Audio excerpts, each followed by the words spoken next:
Everyone, दोपहर के बज रहे हैं 1:45 और आज का ब्लॉग इतनी देर से शुरू इसलिए हुआ है क्योंकि आज सुबह से मुझे खुद एक सेकंड की फुर्सत नहीं मिली। आज से क्या, कल से मिली ही नहीं है बिल्कुल। कल से टाइम बिजी बिजी जा रहा है। कल का ब्लॉग देख के तो आप लोग समझ ही गए होंगे। तो हुआ यूँ कि आज आने वाले थे गेस्ट और आज सुबह ही मुझे पता चला। तो सुबह का टाइम तो थोड़ा लेट हो ही जाता है आजकल गुनगुन की वजह से, आप लोग सभी जानते हो। तो जब कोई आने वाला होता है तो मैंने सोचा सबसे पहले खाने की तैयारी कर लूँ, क्योंकि मैडम का कुछ पता नहीं होता कब सोएंगी कब जगेंगी। अब कोई आता है तो ये थोड़ी ना कोई आएगा तो एकदम से तभी खाना बनाने बैठेंगे। अब मेरा क्या है, मेरा तो डेली मतलब वैसा हल्का फुल्का खाना परहेज वाला बनता है। बनना वैसे भी सादा खाना ही था, घर के ही लोग आ रहे थे, कोई बाहर का नहीं था। लेकिन कोई आएगा तो उस समय खाना बनाने थोड़ी ना बैठेंगे। और ऊपर से कल मैं बहुत थक गई थी ना, कल आप लोगों ने हाल देखा था। तो किचन में कल कहीं सही करके नहीं सोई थी, तो किचन भी बहुत फैली पड़ी थी, सब कुछ फैला पड़ा था, वो सब ठीक करना था। कुछ एक दो और काम थे जो अभी मैं डिटेल में नहीं बता पा रही हूँ। तो ये अभी मैं दिखा बना के रखी मैंने परवल आलू की सब्जी। परवल आलू की इसलिए कि कुछ ऐसा बनाना था जो मैं भी खा सकूँ, मैं अभी वैसा नहीं खा सकती ना। और ये बनाई थी दाल तड़का, एकदम मस्त वाली तड़का दाल। ठीक है। और मैंने क्या किया था, ये बथुआ उबाल के पीस के फिर से रख लिया था मैंने, ताकि जैसे ही वो लोग आएंगे तो फ्रेश फ्रेश बथुए का रायता बना दूंगी। और क्या किया था, आटा मार लिया था, सब कुछ कर लिया था। और उसके बाद आज चूँकि संडे का दिन है और संडे के दिन मोस्टली मैं वॉशरूम वगैरह भी साफ़ करती हूँ। डेली तो अब नहीं हो पाता साफ़ करना, लेकिन संडे वाले दिन तो करती ही करती हूँ। तो वो भी करना था। ऐसा नहीं कोई आने वाला हो तभी, संडे वाले दिन मुझे करना ही करना होता है, चाहे कुछ भी हो जाए। तो वो सब करना था, उसमें भी लगभग आधा पौन घंटा लग जाता है। और बहुत सारे काम, मतलब अब क्या क्या बताऊँ। तो ऐसे करते करते मैं बिल्कुल फ्री ही नहीं हो पाई आज। अब जाके नहाई थी, अभी आधा घंटा हुआ है नहाए हुए, और जैसे ही नहा के उठी हूँ गुनगुन उठ गई।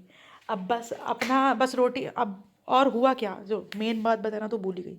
कल से इतना बिजी चल रही हूँ कि ये भी भूल जाती हूँ क्या मेन बात बतानी है। तो जो इतना सब कुछ किया था ना, अब पता चला वो गेस्ट नहीं आ रहे, उनका आना हो गया कैंसिल। कि गेस्ट नहीं है, वो मेरे घर के लोग हैं, वो अब नहीं आ रहे, उनका आना हो गया कैंसिल। तो अब कोई नहीं। अब इस खाना तो चलो देखा जाएगा, कुछ ना कुछ कर लेंगे खाने का। और मैं एक चीज़ और दिखाऊं मैं आप लोगों को। जो कल दीवान में दीवान में रखने के लिए कुछ और कपड़े निकले थे ना, तो एक दीवान तो मेरा पूरा भर चुका है। अब दूसरा वाला बेड मैंने खोला, मैंने सोचा उसमें कपड़े रख दूं, तो उसमें से कुछ जाड़ों के कपड़े और निकल आए जो मुझे याद ही नहीं थे मेरे पास ये भी कपड़े हैं। अभी दिखाती हूँ। अब मुझे समझ में नहीं आ रहा है उन कपड़ों को मैं कहाँ रखूँ, मतलब दोनों अलमारियाँ मेरी फुल हो गई हैं। अभी रुको, अभी दिखाती हूँ मैं।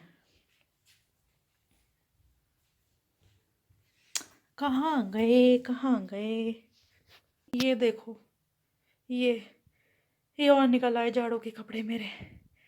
अब समझ में नहीं आ रहा है इनको कहाँ, महंगा इतने ऊपर तक कहाँ रखूँ मैं। दिक्कत पता है क्या है, दिक्कत ये है, जो मेरी ये वाली अलमीरा है ना, इसमें अभी कुछ काम ड्यू है। इसमें एक्चुअली यहाँ पे लगना है पाइप, जिसमें काफ़ी सारे कपड़े फिर टंग भी जाते हैं ना।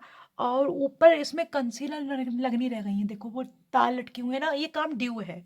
अब मैं काफ़ी टाइम से निशान से कह रही हूँ प्लीज़ ये काम करवा दो, क्योंकि दिक्कत हो रही है मुझे। अब मैं कपड़े देखो, ये एक्स, ये अब ये यहाँ रखे हुए हैं, अब इनको मैं कहाँ लगाऊँ। कल मैंने हाल दिखाया, ये दोनों अलमारियाँ बिल्कुल फुल हो गई हैं। हाँ हाँ लगी हुई है, हाँ हाँ लगी हुई हैं। तो मैं तो ये सोच रही थी, भैया वो लोग ज़्यादा सुखी हैं जिनके पास सिर्फ दो जोड़ी कपड़े हैं, एक जोड़ी धोए एक जोड़ी पहने, एक जोड़ी धोए एक जोड़ी पहने। मैं तो सबसे ज़्यादा दुखी अपने कपड़ों के शौक़ से ही हूँ। पता है, ले देखिए मेरे एक दो शौक़ तो हैं ही, जिनमें से एक कपड़ों का शौक़ है। अच्छा फिर इंसान की कुछ तो शौक़ होंगे ना, मुझे कपड़ों का शौक़ है। हाँ ले आऊँगी, लेकिन वो शौक़ अब भारी पड़ रहा है दिन पे दिन। करूँ तो क्या करूँ। और ऐसा भी नहीं, देखो मैंने सारी अलमारी आपको खोल के दिखाई थी दोनों, कि कपड़े ठीक से नहीं लगे, कि कपड़ा ठीक से लगाया है, कोई कहे ठीक से नहीं लगे हैं, जगह का यूज़ नहीं हुआ है, जगह का यूज़ भी प्रॉपर किया है। चलो फिलहाल बनाऊंगी इनके लिए भी जगह, कहीं ना कहीं ऐसे खुले में तो नहीं रखे रहेंगे। हाँ फिलहाल मैं बनाती हूँ गुनगुन के लिए जल्दी से दूध। और ऊपर धूप में है अभी, वो धूप खाने गई है थोड़ी सी, जल्दी से दूध लेके जाती हूँ। अपने खाने का नंबर पता नहीं कब आएगा। रोटी सिकनी रह गई है और बस रायता बनना रह गया है। अब अरहर की दाल तो मैं खाती नहीं हूँ, वो खाएंगे निशान, लेकिन वो भी कितनी खा लेंगे यार, 3-4 दिन तो खाई नहीं जाएगी। तो उसका भी कुछ ना कुछ सोचना है, क्या करूँ क्या नहीं करूँ। फिलहाल ये करती हूँ। और और क्या, आप लोग भी खाओ, एंजॉय करो, काम करो जी। तो अब बज रहे हैं दिन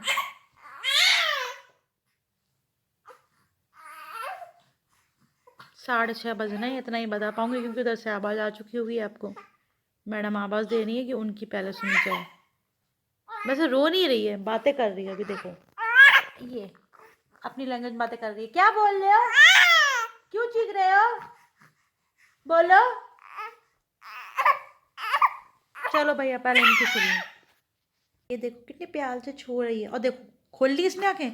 मैं बोल रही थी ना इसका कुछ भरोसा नहीं, मैं बोल रही थी ना इसका कुछ भरोसा नहीं, इसका कुछ भरोसा नहीं है।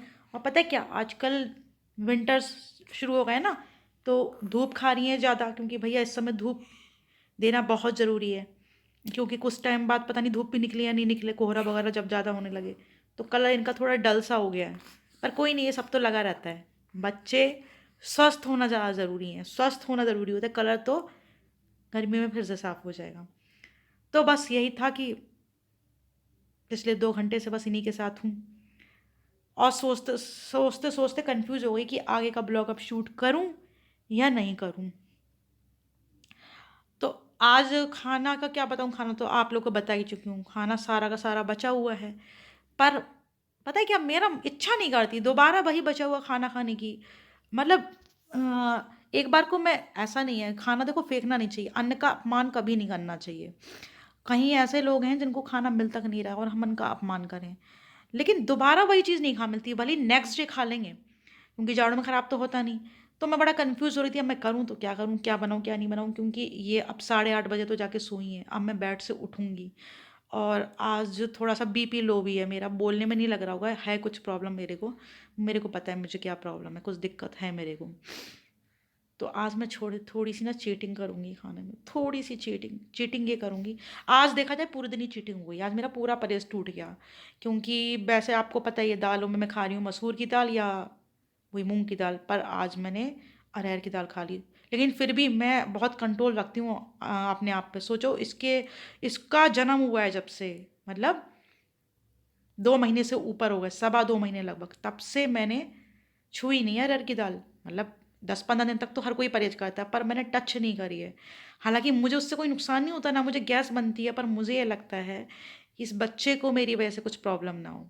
हालांकि धीरे धीरे अब मैं नॉर्मल खाने भी आ रही हूँ, कब तक नहीं आऊँगी, फिर ये भी वैसी बन जाएगी ना, बच्चा भी फिर वैसे ही ढल जाता है, पर धीरे धीरे आ रही हूँ। तो आज सोचो 2-2.5 महीने बाद मैंने अरहर की दाल चखी। पहली चीटिंग तो ये हुई। अब दूसरी चीटिंग मैं करने जा रही हूँ कि मेरा ना, पता है आज ना दिन का खाना हो गया लेट, 3-3:30, वो भी इन्हीं मैडम के चक्कर में हुआ था। खाना तो सब बना रखा था, बस चपाती बननी रह गई थी, लेकिन वही मैडम दिन में भी घर के बैठ गई, तो 3-3:30 पे चपाती सेक पाई मैं, तो तब बना के खा पाई। तो अब चूंकि नाश्ता किया लेट, फिर शाम की चाय हो गई, तो दोबारा रोटी खाने का मन तो मेरा कर नहीं रहा। तो चीटिंग ये कर रही हूँ, आज ना मैं थोड़े से जीरा राइस बनाऊंगी, क्योंकि वैसे भी अरहर की दाल से तो भाई अच्छे लगते हैं। तो थोड़ा चेंज भी हो जाएगा, ये भी नहीं लगेगा दोपहर वाला खाना ही खाया है। और कभी कभी चीटिंग चलती है यार, वो कहते हैं ना, जैसे डाइटिंग भी जो लोग करते हैं तो कहते हैं चीट मील, हफ्ते में एक बार या वीक में एक बार चीट मील लेते हैं ना। तो थोड़ी सी चीटिंग बनती है आज यार, है ना। बाकी तो बहुत मेरी तो वैसे ही नेचर है, मैं अपने आप पे बहुत कंट्रोल करती हूँ। बल्कि आप लोगों से भी कहना चाहूँगी कि खाने पीने के मामले में डिसिप्लिन रहना चाहिए। अगर आप एक हेल्दी लाइफ चाहते हो, एक लॉन्ग लाइफ चाहते हो, देखो वैसे तो जीवन का एक पल का नहीं पता, लेकिन एक होता है अपनी हेल्थ की वजह से ऊपर पहुंचना, वो एक अलग चीज़ होती है ना। हंसते खेलते ऊपर पहुंचे, वो एक अलग बात है। तो आप लोगों को भी मैं ये संदेश देना चाहूँगी कि भैया खाने पीने के मामले में डिसिप्लिन रहें, ईटिंग हैबिट्स अपनी अच्छी रखें। ईटिंग हैबिट्स का मतलब ये नहीं कि केवल हेल्दी खा रहे हैं, खाने का टाइमिंग भी सही होना चाहिए। जैसे हमारा तो गड़बड़ाया हुआ है आजकल मैडम के चक्कर में, पता है। इसी वजह से जो मेरे यहाँ खाने बनाने वाली आती थी ना, वो उनको मैंने बिल्कुल मजबूरी में लगाया हुआ था, जब प्रेगनेंसी टाइम में कुछ देर बात ही कर लेते हैं, क्या पता फिर ब्लॉग शूट कर पाए ना कर पाए। तो मैं ये बोल रही थी प्रेगनेंसी टाइम में मुझे सांस लेने में दिक्कत हो रही थी, तब जाके मैंने उनको लगाया था, वरना मुझे किचन का काम खुद समझ में आता है। फिर जब आफ्टर डिलीवरी मुझे लगा कि हाँ मैं कर सकती हूँ किचन काम खुद, तो फिर वो बीच में छुट्टी पे भी चली गई थी। मैंने दिखाया था ना फ्रिज की सफाई वगैरह मैंने की थी। तो उसके बाद लगा कि चलो अब मैं खुद ही कर लूँगी। मुझे समझ नहीं आता किचन काम किसी का, मतलब खाना तो मुझे किसी के हाथ का बहुत ही कम समझ में आता है। एक परफेक्शन वाली आदत है या कुछ भी समझ लो। लेकिन फिर हुआ क्या, बीच में मैंने देखा कि खाना वाना तो मैं सब बना लेती हूँ, ठीक है, मैं कर लेती हूँ हिम्मत करके किचन काम, आप लोग खुद ही देखते हो मेरे ब्लॉग्स में। लेकिन सुबह के टाइम जब हिम्मत नहीं होती उठने की, कभी-कभी सुबह के 5-5 बजे तक भी उठाती है, रात भर वो भी अगर जगे होते हैं, निशांत भी अगर इसको देख रहे होते हैं, लेकिन नींद मुझे भी नहीं आती, मैं भले लेटी रहती हूँ पर मुझे नींद नहीं आती। उसका तो आप इफ़ेक्ट खुद ही देखते हो मेरी आँखों के नीचे, साफ-साफ दिखता है। ये जो इतने बड़े-बड़े घेरे हो रहे हैं, ये उसी का इफ़ेक्ट है। तो उस वजह से कभी-कभी क्या होता है, सुबह एकदम इतनी हिम्मत भी नहीं होती कि उठ के चाय बना लें, क्योंकि सुबह आती है फिर नींद, तो सुबह का नाश्ते का टाइम बहुत गड़बड़ा गया। अब वो देखो सुबह का नाश्ता सबसे ज़्यादा ज़रूरी होता है, ख़ासकर कि गर्ल्स एंड लेडीज़ मैं आप लोगों से कहना चाहूँगी कि सुबह का नाश्ता कभी भी मत छोड़िएगा। सुबह का नाश्ता ज़रूर होना चाहिए, टाइम पे होना चाहिए और हैवी नाश्ता होना चाहिए। लंच भले ही आप हल्का कर लो। तो इस वजह से पता है, इसी मजबूरी से मैंने उनको दोबारा बोला कि आप एक टाइम मेरे यहाँ काम कर लो। जबकि सोचो, सब्जी मैं खुद छौंकती हूँ, वो भले ही काट दें, मैं खुद छौंकती हूँ, क्योंकि मैं सब्जी किसी के यहाँ छुकी किसी की हाथ की बनी हुई पसंद नहीं आती। लेकिन सिर्फ इस वजह से कि नाश्ते का एक नियम बना रहे, वो स्किप ना हो नाश्ता मेरा जो बीच में स्किप होने लगा था। तो हेल्थ पे ध्यान देना भैया बहुत ज़रूरी है। ईटिंग हैबिट्स का मतलब यही नहीं कि आप हेल्दी खाओ, हेल्दी तो खाना ही खाना है, हेल्दी खाना तो ज़रूरी है ही, लेकिन टाइम पे खाना भी ज़रूरी है, और ख़ास करके लेडीज़ के लिए तो बहुत ज़रूरी। पता नहीं क्यों मेरे मुँह पे बार-बार ये बात आ ही जाती है, एक बार और ये संदेश दे चुकी हूँ आप लोगों को कि पहले अपना ध्यान, तभी सबका ध्यान रख पाएँगे। चलो फिलहाल इनको मैं डालती हूँ और आगे देखती हूँ कुछ शूट कर पाती हूँ, नहीं कर पाती हूँ। अगर ना कर पाऊँ और यहीं तक का डाल दूँ तो मैं आप समझ जाना कि आज का टाटा सलाम यहीं पर है, और लाइक कर देना, शेयर कर देना और कमेंट ज़रूर कर देना प्लीज़, ठीक है? ओके? हम मिले थे लगभग 6 साढ़े 6 बजे और अब बज रहे हैं 8:30। तो पिछले 2 घंटों से बस मैं हूँ इन्हीं मैडम के साथ। ऐसा नहीं है कि ये लगातार मेरी गोदी में ही रहती है, नहीं ऐसा नहीं आप लोग सोचो गोदी की आदत डाल दी है। ना ऐसा कुछ नहीं है, बीच-बीच में नीचे बेड पे भी लेटती है। लेकिन इसको कोई ना कोई चाहिए पास में। और मुझे भी पता है क्या लगता है, मुझे एक्चुअली ये लगता है, भई अब 2.5 महीने लगभग तो मेरी छुट्टियों के निकल गए। अब 3.5 महीने की लीव्स और रह गईं। उसके बाद मैं इस बेचारी को कितना टाइम दे पाऊँगी? दिन भर मैं इसको मिलूँगी नहीं, रात में भी कितना टाइम आखिर दूँगी? भई सोना भी होगा, अगले दिन जब ऑफ़िस जाना है तो रात को नींद भी ज़रूरी है। तो जितना टाइम अभी दे सकती हूँ दे दूँ। तो यही रीज़न है, जब ये मेरे पास मतलब जग रही होती है ना, तो सोचती हूँ 1 मिनट को भी इसको अकेला ना छोड़ूँ। आप लोग बताओ, अच्छा मेरा ये सोचना सही है या नहीं सही है? और देखो अभी भी ये नीचे खेल रही है, अभी खेल रही है नीचे, ऐसा नहीं कि जगी हुई है, वो रो रही है, लेकिन पास में तो होना ज़रूरी है ना, कोई अकेला तो नहीं छोड़ सकते बच्चे को। बस यही रीज़न है कि मैं घिरी रहती हूँ, तो कुछ शूट ही नहीं कर पाई आज कुछ समय से। तो अभी कुछ कह रही है, पहले इसकी सुन लूँ, हाँ। और अगर यहीं तक का वीडियो डालती हूँ तो समझ जाना मैंने टाटा बाय बाय कर दिया, आज का ब्लॉग यहीं तक है, सॉरी आज कुछ अच्छा शूट नहीं कर पाई, और कर सकती हूँ तो करूँगी, अगर ये सो गई तो करूँगी, ठीक है। ब्लॉग में कुछ खास तो शूट हो नहीं पाया, तो ये दिखा देती हूँ जाते जाते आपको, हाँ। ये क्या है, ये वही जो कल मैं बोल रही थी कुरियर वाले भैया आ गए। एक्चुअली मिंत्रा से मैंने कुछ 2-4 चीज़ें मंगाई थी अपने लिए। हाँ, बहुत दिनों से मैंने अपने लिए कुछ नहीं मंगाया, तो मैंने कहा यार अब अपने लिए मंगाते हैं, बहुत हो गया। क्योंकि एक दिन ऐसे ही मेरे मन में ख्याल आया, यार ज़िंदगी का एक पल का पता नहीं है यार, जो है आज है, तो मैं क्यों इतना सोच रही हूँ अपने लिए नहीं, अपने लिए नहीं, अपने लिए नहीं। फिर ख्याल आया नहीं यार, जिएंगे अपने लिए भी जिएंगे। तो पहले तो मैं अपने लिए बहुत कुछ मंगाती रहती थी, अब बहुत टाइम बाद मैंने अपने लिए कुछ मंगाया है, क्योंकि क्या था ना, घर पे पहन कुछ नीड भी थी। घर में पहनने के जो लोअर्स वगैरह होते हैं ना, जैगिंग्स वगैरह होती हैं, वो सब मेरे आउटडेटेड हो गए, पुराने हो गए हैं। तो वो भी कुछ ज़रूरत थी, कुछ ज़रूरत भी थी, ज़रूरत तो थी और कुछ मन भी था यूं ही कि चलो अपने मन के लिए भी कुछ करते हैं, तो चलो शेयर करते हैं क्या मंगाया है। हाँ, और उसके बाद टाटा बाय बाय कर देंगे। ये जी, ये है आइटम नंबर 1। ये है एक sweat shirt olive green colour की। देख लो भैया ध्यान से। ये रोडस्टर ब्रांड आता है ना, ये सब मिंत्रा से मैंने मंगाया है। और रोडस्टर ब्रांड के मैं कपड़े पहले ही पहन चुकी हूँ, बहुत बढ़िया क्वालिटी निकलती है। मतलब आप पहनते पहनते थक जाओगे, मन भर जाएगा, लेकिन फटेंगे नहीं। और इसका प्राइस है, ये है लगभग 1100 रुपये की समथिंग। ठीक है। तो ये है मेरी शर्ट। ये सब घर में पहनने के लिए मैंने कपड़े मंगाए हैं। और ये है एक जैगिंग्स बोले तो लेगिंग्स और जीन्स का कॉम्बिनेशन, जो कि बहुत कंफर्टेबल रहती हैं। लुक आता है जीन्स वाला और कंफर्ट रहता है लेगिंग्स वाला। और ये नेवी ब्लू कलर में है।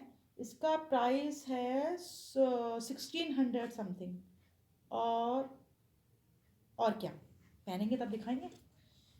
एक और जैगिंग्स है ये कुछ ऑरेंज कलर जैसा, ऑरेंज और पीच कलर, नहीं सॉरी ऑरेंज नहीं, पीच कलर है। और इसका प्राइस है, ये कॉटन में है। ये इसका प्राइस है 999, मतलब लगभग 1000 रुपीज़। ठीक है। और ये भी रोडस्टर ब्रांच का है, वो रोड क्या बोल रही हूँ मैं ये भी रोडस्टर ब्रांड का है, रोडस्टर। देख लो भैया। ठीक है। और ये देखो इसका लुक देखो, ये इस पे लाइनिंग इस तरह से। एक तो ये जेगिंग्स है, जीन्स का भी लुक, लेगिंग जैसा कंफर्ट, और इधर से जॉगर्स वाला स्टाइल है। जॉगिंग करने जाते हैं ना मॉर्निंग में, तो ये देखो ये उस तरह का स्टाइल है इसका। ठीक है। और दिखाती हूँ मैं आपको 4th आइटम। बस 4 चीज़ें मंगाई हैं, दैट्स इट। ये मैंने मंगाई है एक और शर्ट, जो कि ये सी ग्रीन कलर, डार्क सी ग्रीन कलर कह लो या ब्लू कलर कह लो, फिरोजी रंग जिसे बोलते हैं, उसमें है। लेकिन मुझे ऐसा लग रहा है ये शायद मुझे एक्सचेंज करनी पड़ेगी, क्योंकि ये बड़ी लग रही है नो। पहन के देखूंगी। फिलहाल इतनी मोटी मैं नहीं हुई हूँ, मैं भी बेवकूफ़ हूँ पता है। मुझे लगा कि मैं बहुत मोटी हो गई हूँ, और इस वजह से मैंने बड़ा साइज ऑर्डर कर दिया इसका। लेकिन अब देख के लग रहा है कुछ ज़्यादा ही बड़ी है। कोई नहीं, एक्सचेंज आ जाएगा इसका। इसका मैंने देखा था, साइज अवेलेबल है छोटा भी। फिलहाल इसका प्राइस है 1900 समथिंग।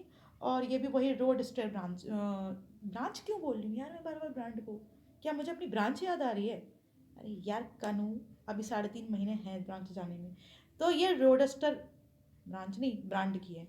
तो ये 4 चीज़ें मैंने मंगाई थी, और इनको जब पहनूंगी तो पहन के दिखाऊंगी आपको। फिर आप लोग बताना, पहले तो अभी बताना कैसी लगी है शॉपिंग, और फिर जब पहनूंगी पहन के दिखाऊंगी तब बताना कैसी लग रही हूँ पहन के। ओके, आज का ब्लॉग यहीं तक। Tata bye bye, goodbye, सलाम, शुभ रात्रि। और अपन की हो रही है हालत ख़राब। अरे यार कल से यही बोल रही हूँ, लेकिन आज ज़्यादा ख़राब है कुछ प्रॉब्लम मेरे को। मतलब ना, कुछ हो सकता है कल की थकान की मुझे अब की वजह से आज भी लो लो सा फील हो रहा है। कल कुछ ज़्यादा ही थक गई थी मैं, और कल से फिर कंटिन्यूस थकी रही हूँ, तो उस वजह से कुछ लो सा फील कर रही हूँ। ये लग रहा है बस। मेरा मन पता है अभी क्या कर रहा है, जीरा राइस बनाऊंगी, खाना लेके बैठूंगी, टीवी ऑन करूंगी, क्योंकि इतनी जल्दी सोना हो नहीं सकता गुनगुन की वजह से, और आराम से रजाई ओढ़ के बैठूंगी, पीछे से मैं गुनगुन को देखती रहूंगी। तो आप लोग भी करो अपनी एंजॉय लाइफ तब तक। और do like, share, subscribe and comment my YouTube channel, which is Kanupriya Real Life Blogs.